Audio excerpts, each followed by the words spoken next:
Welcome to Girls Who Gab with Habs and Muffy. Summer's here and the pages are calling. Today, we're sharing what's on our beach totes and opening up about why we're such book lovers in the first place.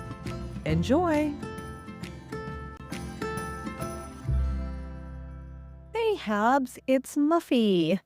Welcome to summer reading beach season. The days when you can just sit on the beach, or perhaps you on your chairs looking over Fortune's Rocks, up in Maine, and just grab any book and just enjoy it with a glass of wine or iced tea and just go through those pages, easy breezy. Keezy. Welcome to reading season. I love summer reading because it does feel easy. It feels like a time when you can just read anything. The easier, the better. And no one's wondering, like, why aren't you reading the greatest, literary fiction book that's come around, in the past decade or something like that. There's not like the pressure to read books that are like meaningful and say something about society. I mean, if you just want to have a romance novel open or something steamy or something light and frothy, people want you to read that. They're like, and people go by you when you're sitting on the beach and like, hey, what is that? Do you like that book? Of course, you don't want to be bothered because you're in the book. So I know you read a lot during the summer and are starting to read throughout the rest of the year as well because you love to read. So I always like to hear what's on your reading list, what's kind of come onto your radar with reading. What books will you be, reading, in the beach chair this year? Yeah, I mean, you always have a great knack for finding amazing books and also going through them pretty quickly. I myself love to read. I always have. Um, I don't know why. It just once I learned how to read, I always enjoyed just going into a different adventure with a book. And I would say not just during summer, but during during the year. I mean, I was a reader. Of course, when you're in school, you're reading all the time. And I happened to also be a English literature major. So I loved it because I felt like I went to school and I just read for 4 years. And it was wonderful. And I don't know if you know this about me, but I had a specific category of authors that I really was interested in, which was early American literature. I don't know why I was so drawn to that, but like, Ben Franklin even, his autobiography, I must have read that like 15 times in school.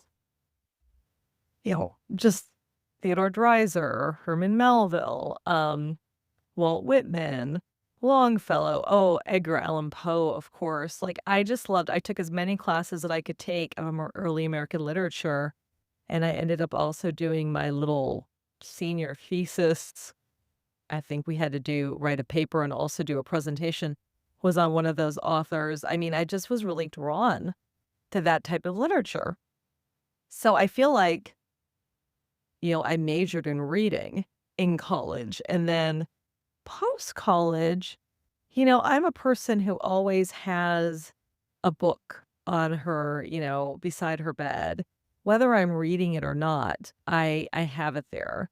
Um, Over the many decades of my life, I now, if I'm really not into a book by the first few chapters, I don't even think twice about it. I just move on. I just feel like, no, I have to get through this book. I don't know if you feel that way. Like once you start something, you've got to finish it. But I don't feel that way anymore. I'm sort of like, if I can't get into it, I'm not looking at it. I will just, move on to the next book and give that book away to somebody else. Just because, I don't want to get too waylaid, by reading, and I have in the past. Once I graduated from college, I spent a lot of time in DC, and you're going to know this, at a bookstore called Politics and Prose, which is this amazing independent bookstore in the Northwest area of Washington, D.C. They now have one in a different area of DC as well. There's the main one on Connecticut, but they've also opened another one in a different area that I just happened upon. I forget the area. Is it Southwest, Southeast DC? But it's somewhere. I don't think it's in Northeast. I think it's Southwest or Southeast. But I always loved that bookstore, and then I started really, enjoying all of their author talks. People are writing these books, going out on book, tours, and always somebody, an author wanted to hit, politics and prose and discuss their book. So I would say, on average, in my 20s, I was at Politics and Prose at least 3 nights a week, seeing different authors, maybe buying the book, maybe not. But I really enjoyed authors talking about their books and their process of writing and their inspiration for their characters and their background in becoming a published author. I just loved that. I soaked that in, and a lot of times what I was reading was based on those author talks. And gosh, when I moved to Seattle many years later, they have another great independent bookstore called Elliott Bay Bookstore. Elliott Bay is a bay in Seattle area. And they used to be down that bookstore in a area of downtown called Pioneer Square. And then years ago, they moved up to my neighborhood that I owned my homes in called Capitol Hill. So I just loved that because I used to go down to Pioneer Square and it was fine, but it just was a lot more of an effort than just kind of walking over my neighborhood a few blocks and going to Elliott Bay. And they did a beautiful job with the space they moved into. And I just love, their top book recommendations. They're very thoughtful staff who really know books. The variety, how they would focus on Northwest authors, but also like these are the bestsellers, New York Times bestsellers, fiction, nonfiction.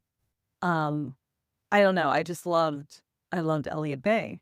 Their Politics and Prose and Elliott Bay must be two of the top independent bookstores in the nation. And I say that with a lot of confidence. And most recently, I was out in Seattle for a couple weeks and I had to go by Elliott Bay. I'm like, I just had to. So I got there one night and lo and behold, there was an author reading going on. I was like, oh my God, I haven't been to one of these in so long. I did do them in Seattle, but not very many. Not like when I was in DC and I was single and I just get off of work and I'd be looking for something to do. Not like that. I don't know, my life changed. I guess I got married. I had my pets. I had my homes. And I just didn't have as much time to just go to the bookstore and listen to the author readings. But I just happened to hit it right. And there was a author who I think I showed you this book, Remarkably Great Creatures, which is being made into a movie. This author hails from the Pacific Northwest, although she lives in Chicago now. And it was her first book. And it got published and it became a New York Times bestseller. And I think it's now a movie in the make. And I think Sally Field is playing one of the main characters. But I only know this because, all these people were gathered around and she was being interviewed by another author. Isn't that great when another author interviews another author? And he had written The Hotel on the Corner of Bitter and Sweet, which he is a local Seattle author who also made it very big. I don't think his book made it into a movie, but that book is like, I know it was a New York Times bestseller. If you haven't read it, it's an amazing book. And he's an amazing author. I don't think he lives in the Pacific Northwest either anymore. I don't know, maybe Montana. But anyway, he was interviewing her about her process of writing, kind of the fame of becoming this overnight success with her writing, the inspiration for how, she found her characters, the whole thing. And it's like the perfect beach summer read because it's about this octopus and this woman who's working at the aquarium and the relationship and kind of solving a mystery. And I mean, it's just got a lot of multiple layers and a very interesting angle with this octopus being a main character. And so I was so grateful because it really did pique my interest. It's fiction. I wanted something fun. And if you look at this book, it's just like a bright, like aquarium picture, not aquarium, but like these sea creatures pictures, and on the book pages, on the thickness of the book pages is like little starfish. They did a really nice job with the paperback and marketing. So I was compelled to find the book, and I've been reading it. And I've actually been, like you have inspired me, Habs, to read a couple of pages a day and just enjoy reading and getting into the habit, not having to do like lots of reading, but just enjoying it for enjoyment's sake. So I had been reading that right now, but it was just so nice to come into an author talk again, be inspired to read a book, and to actually bring it home and read a book. I mean, for me, I know you have said that summertime is your peak reading time. For me, I think my peak reading time is vacation, like when I go away on a trip. Like, and I don't bring any books. I put them on the Audible. So it's really light. And I can stack up like to 10 books and just really enjoy reading on the plane, or if I'm going to a beach place at the beach, or just quiet time on my travels. I don't know, but like I always find like my most read time is like when I travel. I just feel like I can enjoy and get into a book, and if I really get into it, wow, if I really get into a book, I will, every minute that I have to spare, I will read that book and I will have that book done. So like when I'm really, really inspired by a book and I'm really into it, I will just read it fast. So I mean, some of these books I'm reading, they're not that inspiring. I don't read them that fast. But if I am, wow, like even the 10 minutes in between meditations, I'll spend that like 5 or 6 minutes of that time reading the book. Like, so I can get like that when I'm really into a book. Um, that's always fun. So I feel like my time to actual read is my travel time. And that's, I always do load it up and put out my Audible. When I come up to Maine this summer, I'll definitely be having books on my Audible to read. So if you have any suggestions, I always like the New York Times, Goodreads. I look at certain just like websites to see what are people reading. I'm also a person who loves to read like kind of thought-provoking picture books for like adults. Like I'm looking at some of my books here just on my little table in my office, and like a year in flowers, or walk with me New York, which is like there's a lot of pictures, and then emphasis on life, or the pictures of different neighborhoods, and walk with me New York. I love that. I love to look at large books and with pictures in it. I often, when I go to museum exhibits, like do love going to museum exhibits at art, museums and art galleries. If I'm really taken by the art, I will buy the book. And I love that. And I read about the artist more in depth, and the pictures, the paintings. And I have quite a collection of those. So it's really fun to collect like, art books, or just, large, I guess they're called not picture books, they're kind of coffee table books. I love that. And I have a whole bunch. Inspiration books. I think one's called Big Panda and Tiny Dragon. That's like one of the best ones ever. And then there's absolutely an author whom I love, who's just amazing. Her name is Myra Coleman, and she does all sorts of books. But I'm on her mailing list, and her most recent little book she's put out is on joy. And she always does these little books, very personal, has pictures that she's drawn, has like, I think this joy is coming with a joy poster. One time it was about don't think too much, and it came with a red ball that I still have, a red plastic ball in a box that says on it, don't think too much. She's done ones on remorse, and she had a tiny book about it. And then she made it into a larger book, I think Still Life with Remorse. And because I live in New York City, and she was doing something with that, a book launch at an independent bookstore I think in Greenwich Village. Ah, I had to go and meet her and get my book signed, and I did. And it was just so incredible to meet Myra Coleman. I was a cry. Myra, if you're listening to this, I was crying. She is such an inspiration for me. I just Oh, Myra, Muffy was so happy to meet you. Have you ever met an author who you just love across all their works? If you get a chance, you like whimsical, idiosyncratic, interesting, thought-provoking books that are just small in nature. They're not large, but they're small and interesting and creative. Check out Myra Coleman. Like I said, she brought me to tears. What about you, Habs? What are you reading this summer?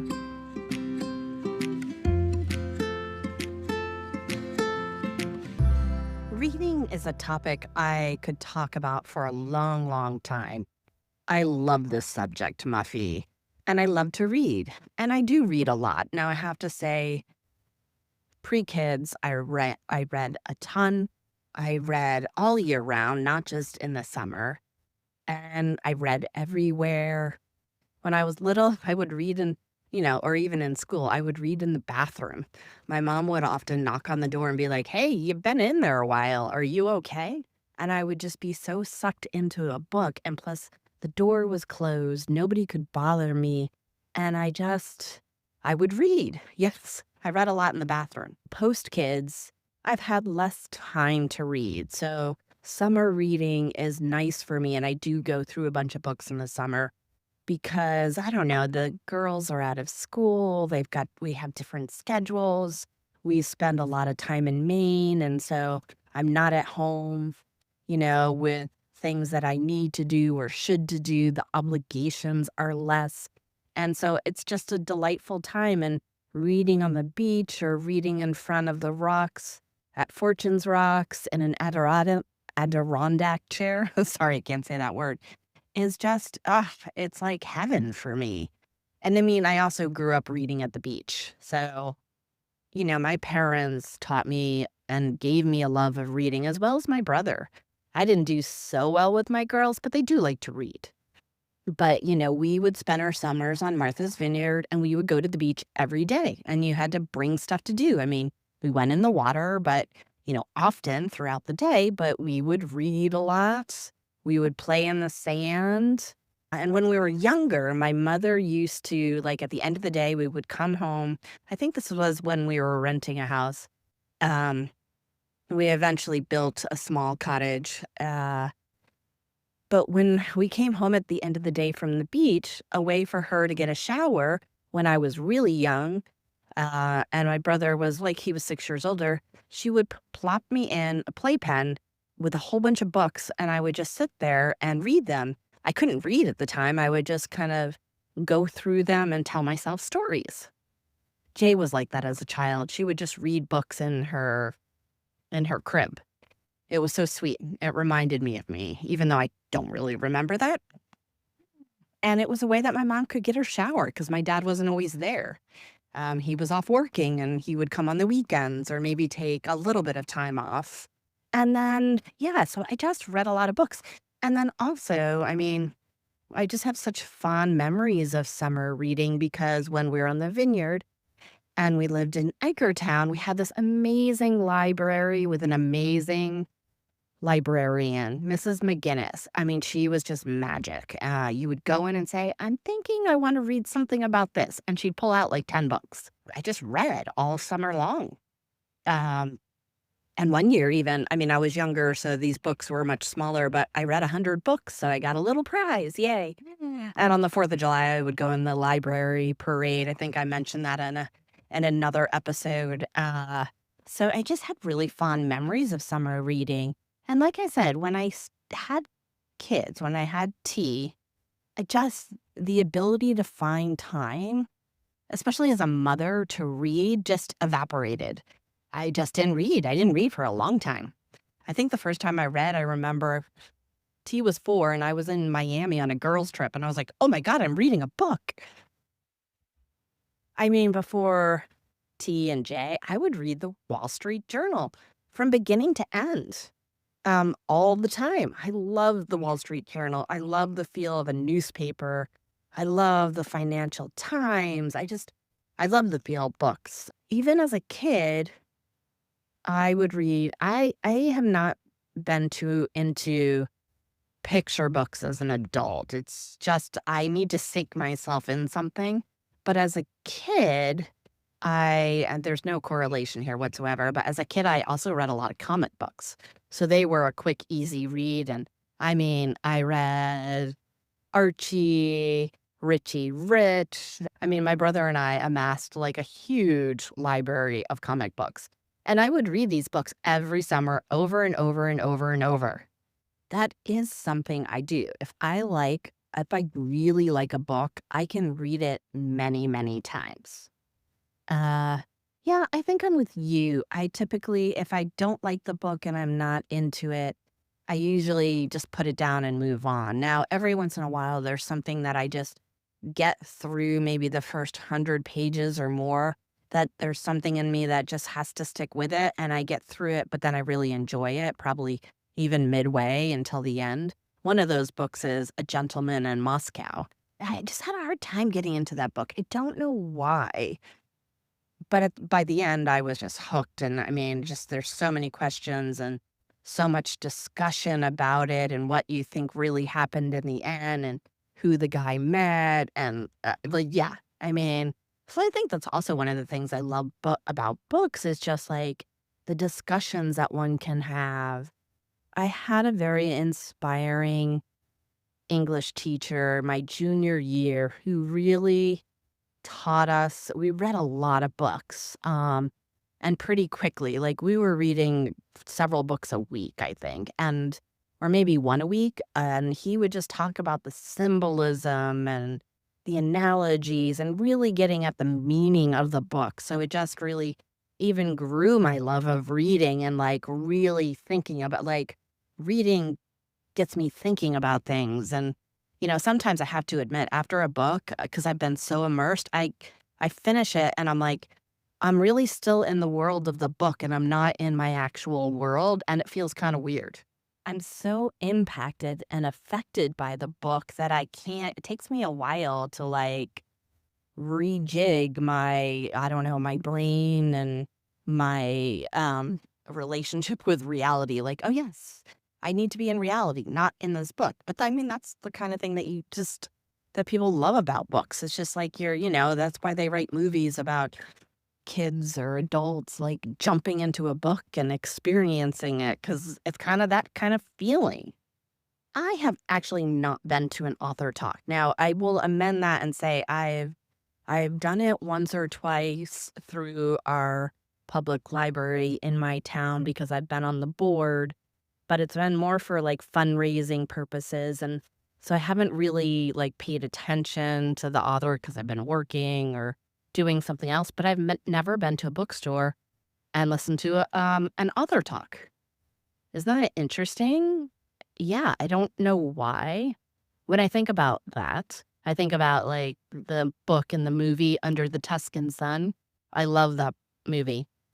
I partly love it because of the author talk and the fact that she's an author, but then there's so much more. But anyways, that's what it reminds me of. So I just, I think it's so interesting, like, our relationships to books and the experience. For you, it's going to an author talk and then having somebody be interviewed or doing a reading and then taking the book and reading it. And like, it's such an interesting way to think about how people identify with books or reading. Now, I love a good bookstore. Yes, I remember Politics and Prose in Washington, D.C. I know I went there a few times. I didn't go a lot. My life was just consumed with a lot of other things at that point in time, although I did read. Uh, funny enough, even though I loved my library growing up on the vineyard, I very much disliked my library in the town that I lived during the school year.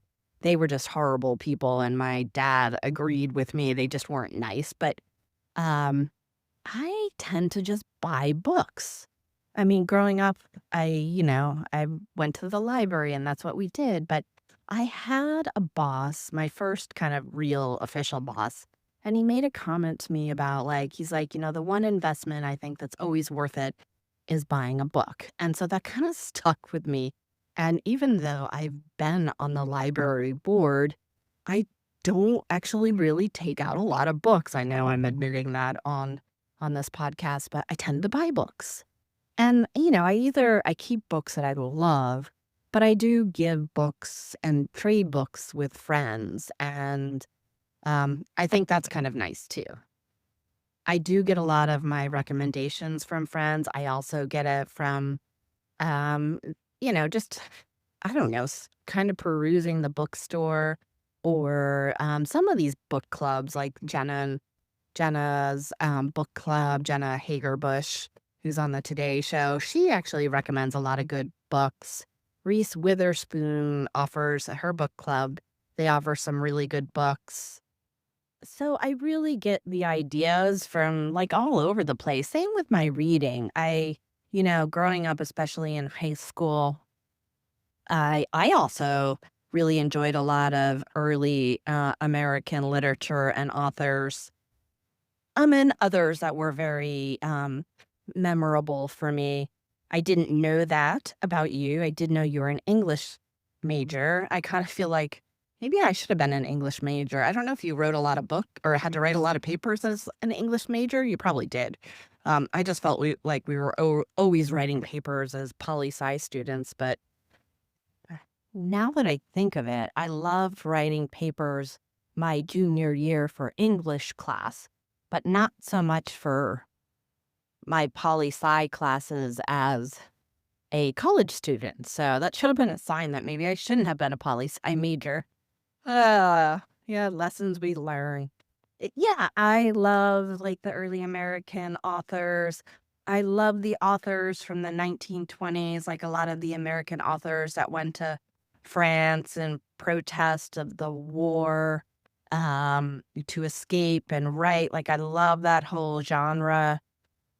Uh, I have to say, another series I read a ton of growing up is Nancy Drew. I loved mysteries. I know you and I have talked about me being a spy and like how that fits.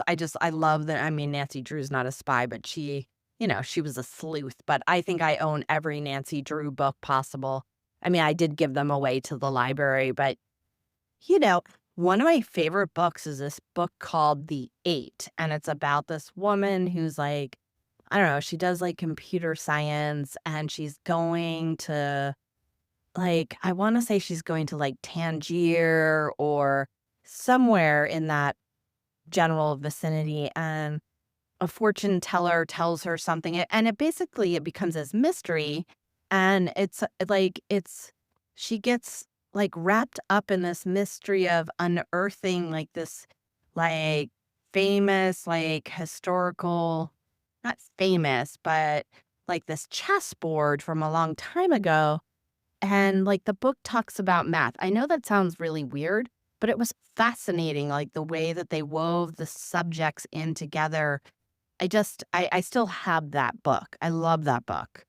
Um, I also love Les Miserables. I read the whole thing again during my junior year, and then our teacher actually took us to the Broadway show. It's one of my most favorites. Yeah, I love that novel. I love The Three Musketeers. I love The Grapes of Wrath. I like Mark Twain and The Adventures of a Huckleberry Finn. I love Nathaniel Hawthorne. I read a ton of his books, and I think I wrote like a senior paper on it or something, but The Scarlet Letter, The House of Seven Gables, The Marble Fawn. I love that book. I also liked Herman Melville. I really liked The Red Badge of Courage by Stephen Crane. Again, it was another book that we delved into my junior year, and the teacher just like really got into all the symbolism. So yeah, some of the other 1920s authors, Victor Hugo, F. Scott Fitzgerald. I mean, I love The Great Gatsby. I think it's on the 50th anniversary, 100, something like that.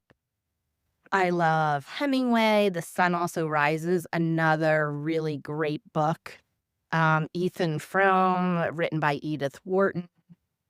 Like all these books that nobody seems to read today, at least in grade school, from what I can tell with my daughters. There is one book I read with T, The Book Thief, really good book about a girl, back in Nazi Germany.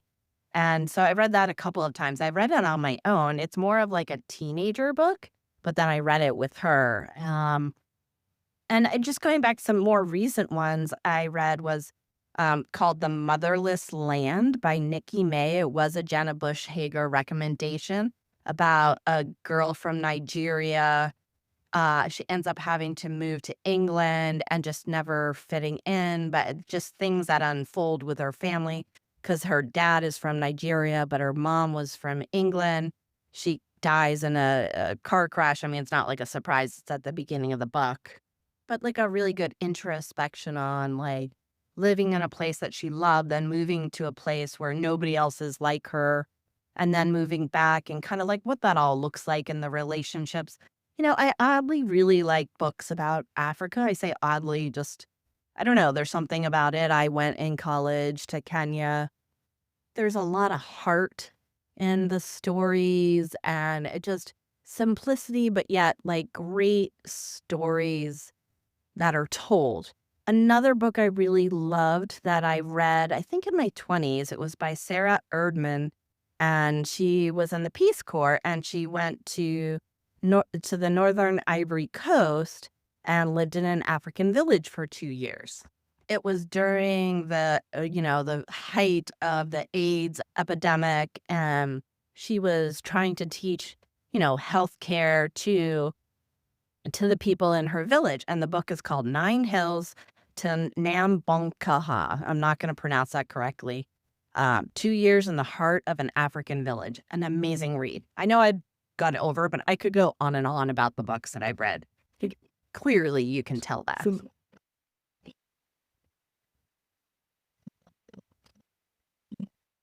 oh, Habs, you have such a voracious reading habit. I love it. And I love all the early American authors you mentioned.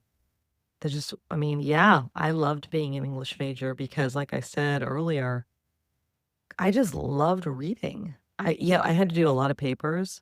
I don't know if you ever took an English class by Professor V, but he would make us, we read so like a book every week in his class, and the paper writing was about, we had to do a paper on each of these books. He must have given us a topic, but you had to do it in one page, one typewritten page, right? We weren't working on computers at that point, we were working on probably word processors, but it was one page. So you could learn how to write succinctly about a pretty big topic. And I learned so much from him just from that type of writing prompt. But all I did was write papers. It was writing papers, writing papers, writing papers. But I was also never a person who procrastinated at Wittenberg because in my classes, because I loved reading.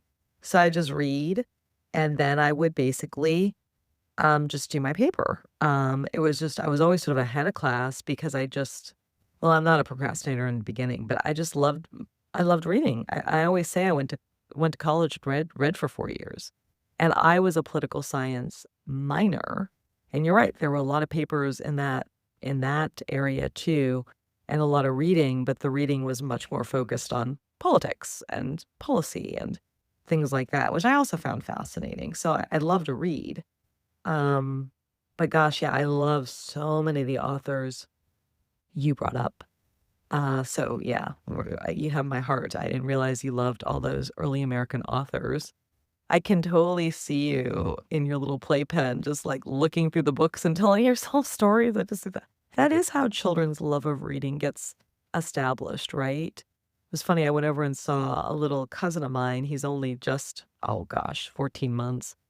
And his mom got him some books that are just like paper books that can't be destroyed. I don't know what type of paper it is, but and he just wanted me to read this one book called I think it was like I Love You, Baby. It's only like 6 pages. It's the same words again. He wanted me to read that again and again and again and again. Like, it's wonderful how children just take to one little book like that and just wanna hear it and wanna see the pictures. And he likes it acting because it's like, "Then we snuggle, baby. Then we cradle, baby." He wants everything kind of, like, acted out. I do believe that's where our love of reading comes from, for sure, and I remembered actually, I have a sweet memory of my mother and my little brother where she had this great big book called Mother Goose Rhymes or something. It was a big gray book with big Mother Goose on the front, big picture book Mother Goose, but it was all the rhymes of Mother Goose in there, and we'd crawl on her lap. And he's 4 years younger than me. He might have been like 2 or 3, so I was really young, like 6 probably. Maybe he was 2. We sat on her lap, and she'd just read these nursery rhymes to us, and we knew them. We had read that book over and over again. It was just a really sweet memory of just, that's how we learned our nursery rhymes and just remembering, that is just so lovely to think about just being kind of cradled in mother's arms, with a little sibling and just enjoying just the true pleasure of being read to and the intonation and the singing sometimes, 'cause nursery rhymes you can sing. I just have such a sweet memory of that. So yeah, thanks for sharing that. It's just so lovely to think of you and your little playpen just going through the books while your mom's trying to get her shower, but that's great. Um, I like books when I travel. And what I actually went looking for this book that I read, when I went to Kenya or Tanzania, but it's Kenya too. I was in the Kenya airport. That's why Kenya is coming to my mind. But we were on a Tanzanian safari, and when you're on those safaris, you see the Maasai, right? The people, and see how they live and see the schools they have and everything. It's kind of like you're kind of like taking a peek into a different world, which isn't. Sometimes as a traveler, I find that that's kind of gross, and sometimes it feels alright. I mean, we do I think in those moments, you tip them and all the things, right? And they need that money, so you think about it through that lens too. But anyway, I was in the Kenya airport getting ready to leave, and there was a book in their bookstore called White Maasai, and I thought, "Now what is this book about?" And it was about a Swiss woman who came to Kenya and fell in love with a Maasai warrior, and they married. And it was about her experience. I think they did, in fact, divorce, but, her experience of being married to a Maasai warrior, being a European woman, is fascinating. I mean, I love picking up books when I'm traveling in at different places because, gosh, you see so many different ways of living and ways of thinking, ways of being. I just that was fascinating to me. So I don't know if you pick up books when you travel that have to do with the culture of, the place you're at, but that if you ever get a chance, it's a fascinating book called White Messiah. I don't think a lot of people know about it here in America, but it was amazing. Also, I don't know if you know this book series. It prompted me when you said you loved Nancy Drew books. Now, I was not a Nancy Drew person. I was more of a Judy Blume gal myself. And I'll just tell you that one time, I just want to say an aside about Judy Blume. I love Judy Blume. I mean, I learned all about my period, everything from Judy Blume, and Are You There, God? It's Me, Margaret. I mean, was certainly in Super Fudge because I had a smaller brother. I loved Super Fudge. I just loved her and the whole thing. Um, I'll never forget. I was reading Are You There, God? It's Me, Margaret. My father came by. I think at this time he was working. I was young. He was working like his night shift. And he was like, "What are you reading?" As he was going out to work, and I'm like, "Oh, this is a dirty book I can't talk to you about." It's all, like, about preteen girl stuff about getting a period. I'm like, "This is a dirty book. Don't ask me, dad." But anyway, I can see you reading your Nancy Drew books as well, and it prompted me. I don't know if you've ever read, number 1 ladies detective agency books, which are set in South Africa. And it's about this woman in this town, who is a detective, and she's called upon to, like, find out all how to, find out the mysteries that are unfolding, and, like, she has to solve them. And then she hires somebody on, another lady who's not a detective, but, like, is her assistant. It became a TV show, I think that was on PBS years ago, and even RK got into it. It's set in South Africa. It's all it's the culture, the characters, the mystery she's solving. I loved it, and I loved the book series. So, I don't know if you can ever find that show to watch, but if you have not ever read them, you would love that series. It's I actually now wanna go back this summer and read a couple of those books because they're just so good. And the thing was the TV series was so charming. It was so well done. I was so heartbroken when they took it off air because I loved seeing that come alive. And I think you're right. A good book, it just takes us somewhere far away, and it is hard to come back to reality. Like you come out of it, and it is like coming out of something. Yeah, sometimes a play or a movie can also give us that feeling, but a book, I mean, when you're really into a book and you're just going through it and then it's over, it can be very hard. I got what you're saying there, about books and your experience of reading. And it's very private, right? It's just you and the words on the page. No one's like knowing what you're taking in there, just you. Um, yeah, I think it was funny when I hate to bring it up, but it's pop culture, the whole 50 Shades of Grey books, right? And all these women are reading it on airplanes and everywhere, and everyone's trying to like, because everybody knew what that book was about. And it was like, oh, that's what you're reading. I remember, I forget the movie's name. It had Diane Keaton in it. I love it. I love this movie. Gosh, it has to come back to me. But anyway, she's on a plane and she's reading to her girlfriends. They have a book. Oh, it's called Book Club. And if you watch it with the older women in the book club, they choose 50 Shades of Grey as one of the books. She's reading it on the plane, and the guy who she's going to get involved with is like watching her read. And she's like, oh, I'm reading Moby Dick. And he's like, ah, okay, okay. And I think they're getting off the plane. He's like, oh, so how is Christian Grey doing? She's all like flustered. I mean, it's very rare that we know what like someone is actually reading when they're reading a book. But in that case, all of America knew if you're reading 50 Shades of Grey, what you were reading.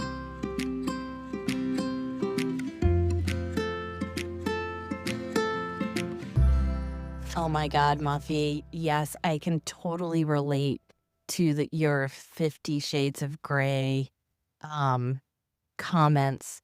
The first time I read it, I think I read it more than once, maybe not. I don't know what that says about me, but I started hearing about it and I was like, oh, I got to get this. And I picked it up somewhere, but I was in Maine. Maybe I actually had it shipped via Amazon, now that I think about it. And I started reading it in the living room in Maine. Everybody was like off doing things and just, maybe some people are on the couch. I was at like there's like a little table in front of a big window, and I was just sitting there and I didn't really know a lot about it. I didn't really know a lot about it at all. And I started reading it, and yeah, it grabbed you pretty quickly. And I was like, getting deep into the book, and I was like, oh my God, this is crazy. This is like amazing, crazy, and weird. And I'm sitting here in the living room around people. I think maybe dinner was getting prepared, and I was like, I can't believe what I just read. And like, I'm in my own little world, but I'm also aware that there are other people around me. So that was my first intro, but I can completely relate. I think I finished reading it and maybe I was like out like in Cape Port or something. And yeah, I kind of had to hide the book because people knew what you were reading.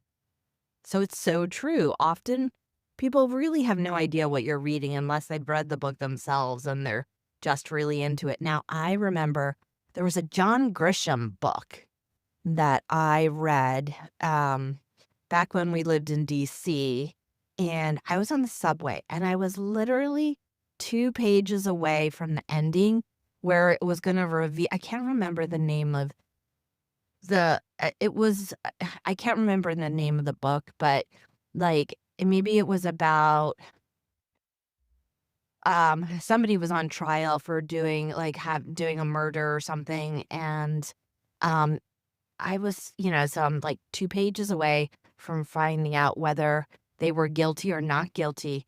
And this person, because I'm standing up in the metro, just hanging on to the pole while I go from work to home, And this person goes, "Oh, isn't that terrible? Like, that he actually did it." And I just looked at her and I was like, my mouth was like wide open.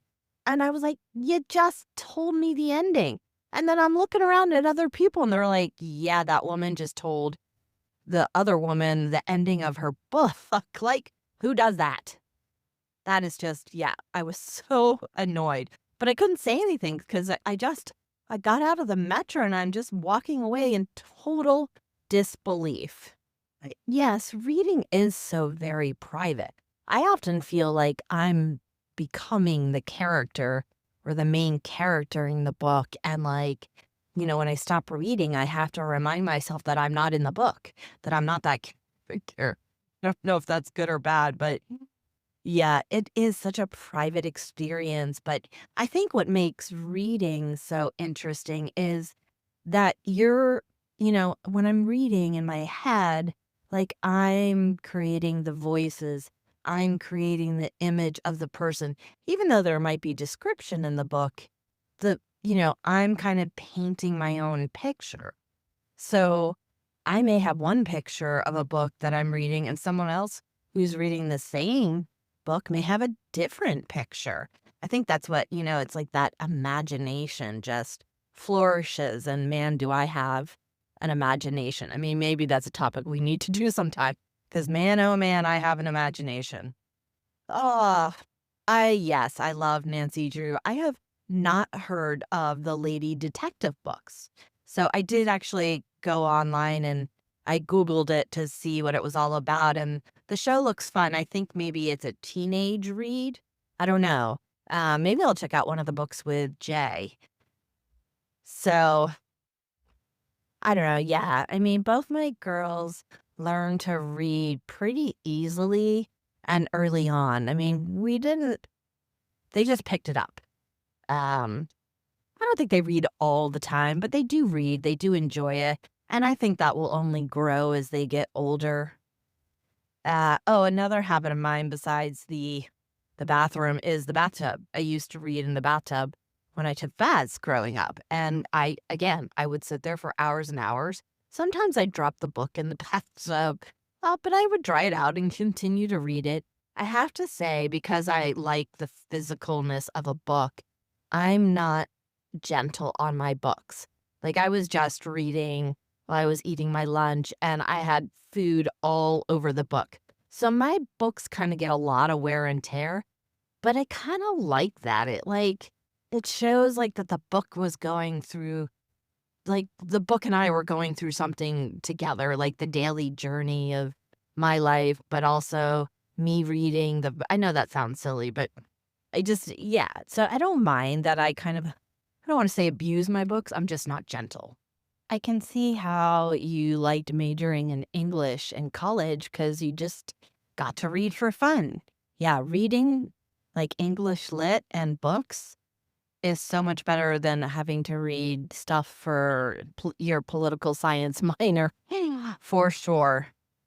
I know, I never had Mr. V. I don't know if I had to take an English class. I don't think I did for some reasons. I don't know why, but yeah, I didn't. I do recall the Big Mother Goose book and all the nursery rhymes. Loved that book. And thanks for the recommendation about the White Maasai, um, about a white woman who married a Maasai man and lived in a Kenyan village. It sounds really interesting. I'm gonna have to check it out. Add it to my summer reading, perhaps. Uh, you asked me whether or not I pick up books in my travels. Sometimes, sometimes not, or like books about places that I'm traveling to. I think it just depends. I mean, something might catch my eye, but or I have an experience and then I see something that's related that's interesting, but I wouldn't say I do it all the time. I do remember the Judy Blume series. I wasn't too into Judy Blume, actually. I think I was one of the few girls that was not. And so maybe that's why I didn't really learn about the bees and the birds or the birds and the bees because I never read the book. And my mom certainly didn't tell me about it. I love that you've told your father it was a dirty book. That is hysterical. I think one of the things that makes me a little bit sad is like it feels like nowadays the girls don't read a lot of the classics.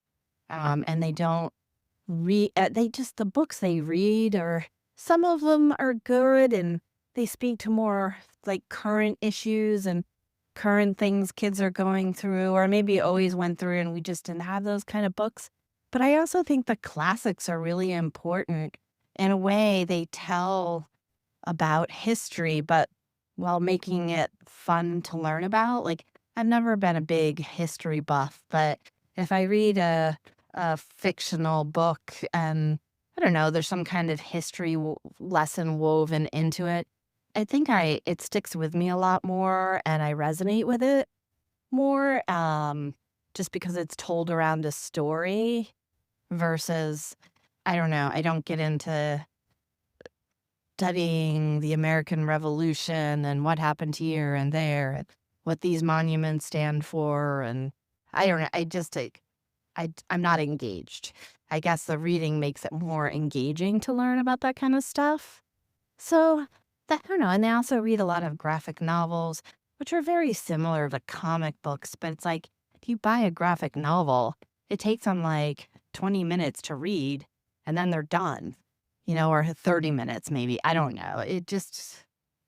I'm glad it's an alternative. And I think it does help some kids who aren't big readers or really like the visuals to learn how to read.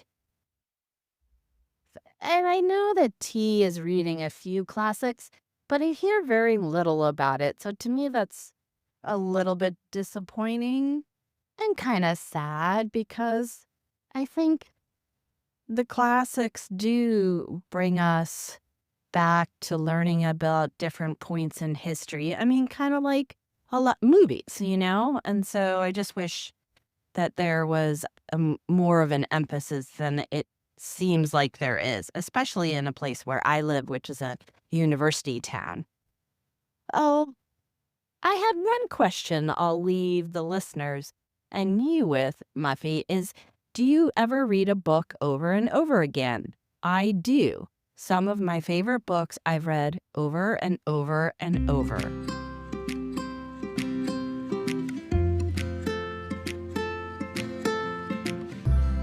Hey Habs, it's Muffy. Just want to take a last minute and say one thing, the number one ladies detective agency is for adults. Kids can also get into it, but it's definitely an adult show and an adult, mystery. So it might look little or young, but it's really not. But they are fast reads and fun reads, and I loved the show. And do I read books over and over again? Yes, particularly the classics. I have to say I must read Jane Austen again and again and again. But also some of that early American literature, Edgar Allan Poe in particular, I have read a lot of his short stories again and again and again. So I do revisit things. Not so much modern literature. I think when I'm done, I'm done. But definitely the classics that I love, I have them and I enjoy rereading. And, as I make contact with those books later in life, I have different meanings that come to me. So I do think it's valuable to re-engage material we've already read. Happy summer reading. In this nostalgic and lighthearted episode, we dove into the joy of summer reading, why it feels so magical and freeing, and how it becomes a ritual of escape and self-indulgence. We reflect on favorite childhood books like Are You There, God? It's Me, Margaret, and Nancy Drew, and share funny memories of reading in bathtubs, bathrooms, on planes and trains, on porches, and at the beach. Whether it's a juicy thriller or a well-worn childhood classic, the right book has the power to completely pull you in. And sometimes it lingers with you long after you've turned the last page. Summer may be the backdrop, but the real stars are the stories that shape us, surprise us, and stay with us. Follow us on Instagram at Girls Who Gab with Habs and Muffy. And stay tuned, because next week, we discuss doctors and dentists. Ugh. No, I promise. It will be funny too.